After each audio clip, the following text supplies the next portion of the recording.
मसीह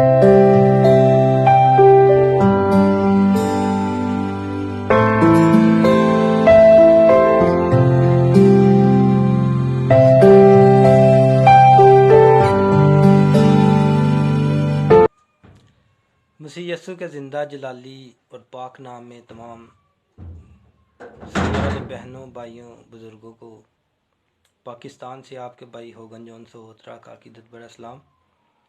खुदावन का शुक्र है कि उसने फिर हमें ये मौका बख्शा कि हम उसकी हजूरी में मिलकर उसके ज़िंदा कलाम को सीखें।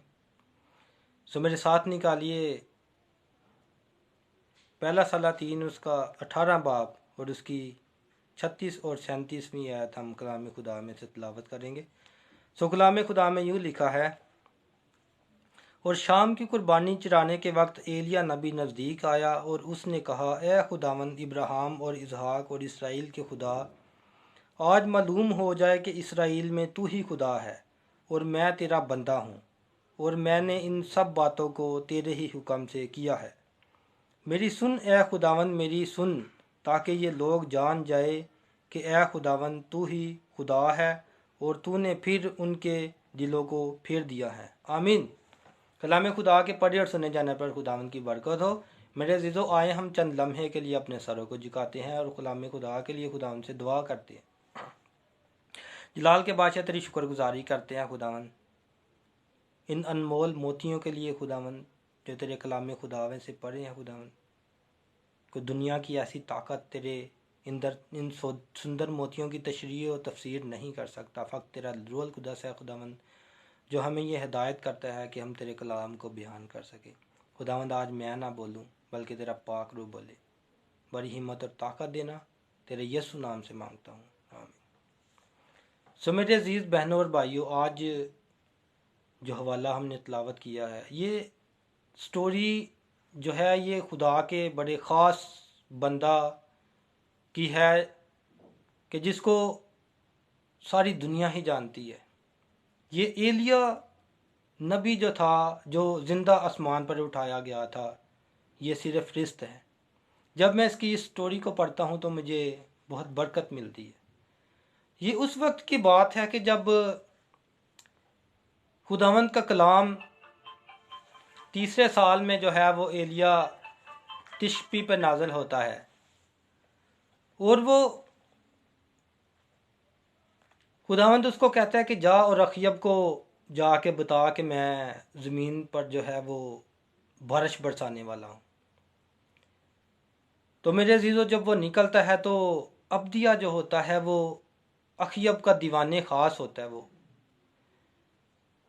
खुदा का बंदा है, खुदा की प्रस्तश करता है, वो ज़िंदा खुदा से डरता है। तो वो जब इज़बल जो होती है अखयब की बीवी, और जब वो खुदा के नबियों को मरवा रही होती है, तो वो 100 नबियों को 50-50 करके जो है उनको गारों के अंदर वो छुपा देता है, फिर उनको रोटी और पानी देता है। तो जब अखयब और उसके जो दीवान होता है अब्दिया, जब वो निकलते हैं तो वो अलहदा निकलते हैं, क्योंकि वो तलाश करते हैं कि उनको कोई जगह ऐसी मिले जिधर उनके मवेशियों के लिए जो है वो कोई ऐसी जगह मिल सके उनके लिए। तो जब वो अलहदा निकलते हैं तो अखयब अब्दिया को कहता है कि तू इधर जा और मैं इधर जाता हूँ। तो एलिया भी अब्दिया को जो है वो उधर रास्ते पे मिल जाता है। एलिया अब्दिया को कहता है कि अखयब को बता के एलिया जो है वो तुझसे मिलना चाहता है। तो अब्दिया जो है वो थोड़ा परेशान हो जाता है। वो दिल में सोचता है कि अखयब तो मुझे कत्ल कर देगा, क्योंकि मैंने उसके बंदों को जो है वो छुपाया है और फिर उसको मैंने बताया है कि कोई नहीं बचा। तो जब उसको पता चलेगा कि एलिया जो है वो बचा है तो फिर वो मुझे कत्ल कर देगा। तो वो उससे जो है एलिया से रिक्वेस्ट करता है, कहता है कि तू क्यों ऐसे करता है, तू मेरी जान के पीछे क्यों पड़ा है, अगर उसको पता चलेगा तो वो मुझे जो है वो कत्ल कर देगा। लेकिन एलिया भी उसको कहता है कि नहीं, उसको मैंने ज़रूर मिलना है, क्योंकि उसने खुदा के हुक्म को फॉलो करना था। एलिया एक ऐसा शख्स था कि जो खुदा के हुक्म को जो है वो पूरा करता था। अगर खुदावन ने उसको कहा कि तू खरीद के नाले पे चला जा, तो उसने कोई दूसरी बात नहीं की, वो खुदा के कहने पे चला गया। अगर उसको खुदावन ने कहा कि तू सारपत की बेवा के पास चला जा, तो उसने बिना किसी सवाल के जो है वो खुदा के हुक्म को पूरा किया, उसने अमल किया। और वो खुदावंद के कहने पर जो है वो उधर चला जाता है। वो करीत के नाले पर भी खुदा के हुक्म के कहने पे जाता है, वो उस स्वारपत की बेवा के पास भी जाता है, और खुदावंद के कहने के ऊपर जो है वो अखयब के पास भी जाता है। तो मेरे अजीजों, जब वो अखयब के पास जाने के लिए अब्दिया को कहता है, कि जब उसको बताता है, तो अखयब के साथ जब वो मुलाकात करता है, तो फिर अखयब उसको कहता है कि तू इसराइल को सताने वाला है, तू मिल गया है। तो वो कहता है कि मैं इसराइल को सताता नहीं हूँ, बल्कि तू सताता है। तो क्या होता है कि उसकी बीवी एजबल जो होती है वो बुत प्रस्त होती है, वो बुतों की पूजा, वो है बाल के नबियों को उसने रखा होता है और उसकी प्रस्तश करवाती है लोगों से। तो मेरे अजीजों, एलिया उनको कहता है कि आप ऐसा करो कि कोह करमल की चोटी पर जो है वो आप अपने लोगों को भी इकट्ठे कर लो। तो जब वो सारे इकट्ठे हो जाते हैं, फिर एलिया उसको कहता है कि वो खुदा के जितने नबी थे उनसे मैं ही अकेला ही बचा हूँ। तो जब वो सबको इकट्ठे कर लेते हैं, तो जो है वो बाल के 450 नबी जो है वो भी उधर आ जाते हैं। तो फिर एलिया जो है उनको समझाता है कि तुम क्यों डामाडोल होती हो, तुम जो है वो क्यों बुत परस्ती करते हो, तुम क्यों बुतों के पीछे भागती हो। अगर तुम इतना ही तुम्हारा ईमान है तो हम फिर प्रैक्टिकल करके देख लेते हैं। तो ऐसा करते हैं कि 2 बैल ले आते हैं। एक बैल जो है वो तुम कुर्बानी के लिए जो है उसको तैयार कर लो, और एक मैं कर लेता हूँ, और तुमने भी उसके नीचे आग नहीं देनी, और मैं भी नहीं दूंगा। अगर तुम्हारे मबूद, तुम्हारे जो है वो मबूद या भगवान के में इतनी ताकत होगी, तो वो फिर अपनी कुदरत के साथ उसमें जो है वो आग लगाएगा। अगर मेरे जिंदा खुदा में हुई तो वो लगाएगा। तो मेरे अजीजों, क्या होता है कि वो अपने लिए एक बैल को तैयार करते हैं, और फिर उसके लिए जो है वो लकड़ियाँ रख के उसके ऊपर जब वो रखते हैं, तो लिखा है कि वो सुबह से लेकर दोपहर तक अपने जो है वो देवता को पुकारते हैं, उसके आगे गिड़गिड़ाते हैं, उसके आगे सजदा रेज होते हैं, लेकिन सुबह से लेकर दोपहर तक उनकी जो है वो सुनी नहीं जाती। जब एलिया देखता है कि इन्होंने सुबह से लेकर दोपहर तक चिल्लाए हैं, गिड़गिड़ाए हैं, उनकी सुनी नहीं की, तो एलिया फिर उनको ऊपर से जो है और उबारता है। कहता है वो एक देवता है, हो सकता है वो नींद में हो सकता है वो सोया हो सकता है वो किसी गहरी सोच में हो सकता है वो किसी सफर में हो। तो और उनको जो है वो चिढ़ाता है। तो मेरे अजीजों, वो क्या करते हैं, वो अपने अकीदे के मुताबिक, वो अपने मजहबी अमूर के मुताबिक अपने आप को घायल कर लेते हैं, छुरियों और नस्त्रों के साथ वो अपने आप को खून खराबे के साथ वो खून खुवार कर लेते हैं, अपना खून निकाल लेते हैं मेरे अजीजों।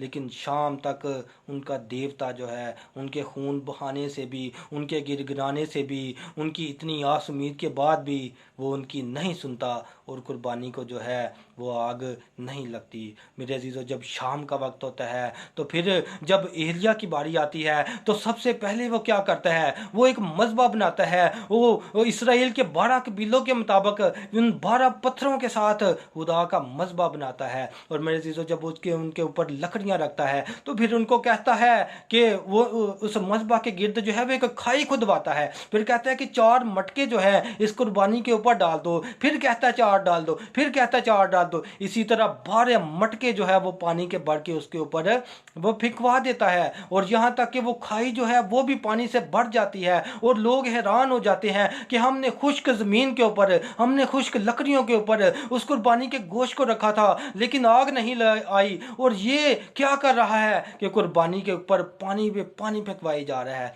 मेरे अजीजों, जब वो ऐसे कर जाता है, तो लिखा है कि वो खाई पानी से भर जाती है, उस खाई के पानी के बाहर से पानी जो है वो बाहर बहना शुरू हो जाता है। तो क्या होता है कि फिर खुदावंद जिंदा खुदा से एलिया फिर जो है वो दुआ करता है, फिर खुदा को वो पुकारता है कि ऐ जिंदा खुदा, आज इनको बता दे, ऐ इब्राहिम इसहाक याकूब के खुदा, आज इनको मालूम हो जाए कि तू ही जिंदा खुदा है। वो कहता है, उसके अंदर ये ईमान था, वो किसी बुत मूरत सूरत के आगे नहीं झुकता था, बल्कि वो जिंदा खुदा के आगे झुकता था। उसका ईमान जिंदा खुदा के ऊपर है। मेरे अजीजों, कलाम खुदा के अंदर लिखा है कि गैर मबूदों के आगे जाने वाले के दुख बढ़ जाएंगे। उनके दुख बढ़ गए थे, लेकिन वो जब एलिया जिंदा खुदा के आगे दुआ करता है, उसके आगे मिन्नत करता है, उसको कहता है कि आज इनको दिखा दे, जब वो प्रैक्टिकल करके दिखाता है, तो जब वो खुदा के हुजूर जाता है, जब वो जिंदा खुदा के हुजूर जाता है, तो खुदा फिर उसकी लाज रखता है, उसकी इज्जत रखता है,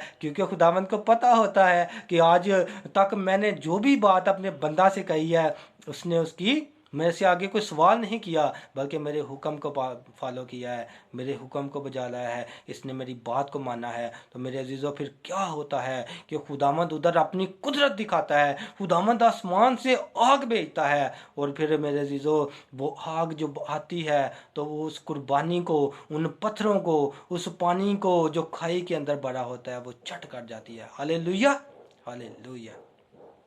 ये है जिंदा खुदा की कुदरत।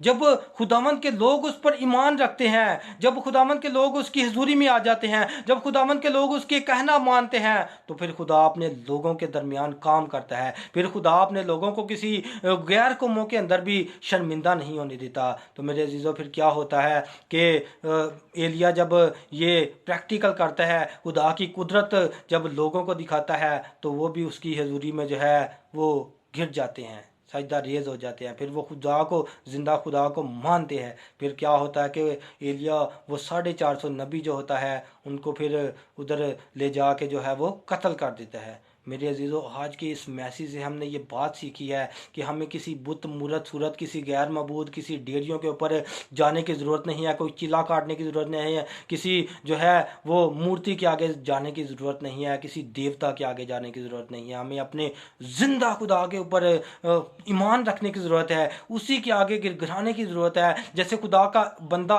एलिया अपने खुदा के हजूर दुआ करता है और खुदा जो है वो आसमान से आग नाज़िल कर देता है। आज भी अगर हमारा ईमान एलिया के जैसा होगा तो हमारे कहने के ऊपर भी खुदा जो है वो आग को नाज़िल कर सकता है। सो खुदावंद हम सबको ये तौफीक दे कि हम इस कलाम के वसीले अपनी ज़िंदगी पर गौर करते हुए अपने ईमान को मजबूत करें और एलिया की तरह अपने ईमान को मजबूत करें, ताकि खुदावंद हमारी दुआ भी सुने और खुदावंद फिर अपने वादे के मुताबिक जो है वो हमारी दुआओं को सुने और उस पर कान लगा के हमें बदला दे, क्योंकि वो अपने तालबों को बदला देता है, अपने लोगों की दुआओं को सुनता है। तो खुदावंद इस दुआ कलाम के वसीला से हम सबको बहुत बरकत दे। खुदावंद का शुक्र हो। आमीन।